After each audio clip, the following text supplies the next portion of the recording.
tem o respeito do público que você tem. Então eu te agradeço mesmo. É lógico que a situação do treinador é totalmente diferente do comentarista. Fico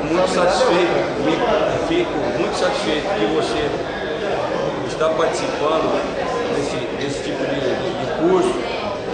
É muito importante isso e sem dúvida alguma, você pode ter certeza que você tem um admirador em comum e que nós sabemos, e volto a dizer, principalmente por você ter sido um homem do futebol e hoje representa uma grande empresa, né, trabalha numa grande empresa, nós temos, com certeza, apesar de algumas opiniões divergentes, mas um respeito muito mútuo e uma consideração muito grande pelo teu trabalho.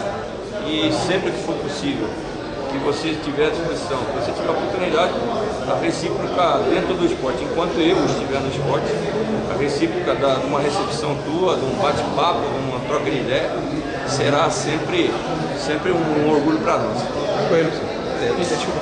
Mas vamos lá, agora no Surubim também, né? Quem vai receber a alfinetada, acho que ele costuma alfinetar o pessoal.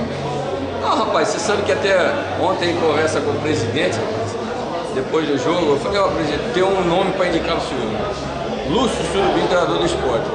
Aí o presidente falou, pô, não pode, não sei o quê. Eu acho o seguinte, a vida é feita de oportunidades. E quando as oportunidades aparecem, você tem que estar preparado. E o Lúcio está demonstrando que está se preparando. Independente dele querer ou não, um homem que foi do futebol, que tem um vício no futebol, mais cedo ou mais tarde, há de aparecer uma oportunidade. E aí, preparando como ele está, um homem que foi do futebol, que tem a experiência que ele tem, a visão que ele tem lá de cima, automaticamente, para ele vir para dentro do campo, como treinador, a situação é muito mais fácil. E a gente acredita que um dia, mais cedo ou mais tarde, se ele optar por esse caminho, a gente tem certeza que ele vai estar totalmente preparado para exercer. E é isso que nós, que estamos na ativa hoje, queremos. Queremos que venham novos profissionais para o mercado preparados para essa função. Chega de aventureiro, de paraquedista, e o Lúcio está demonstrando que está se preparando para um dia, se a oportunidade vier, poder executar da melhor maneira. E aí, Lúcio, já pintou proposta, vai aceitar, como é que é?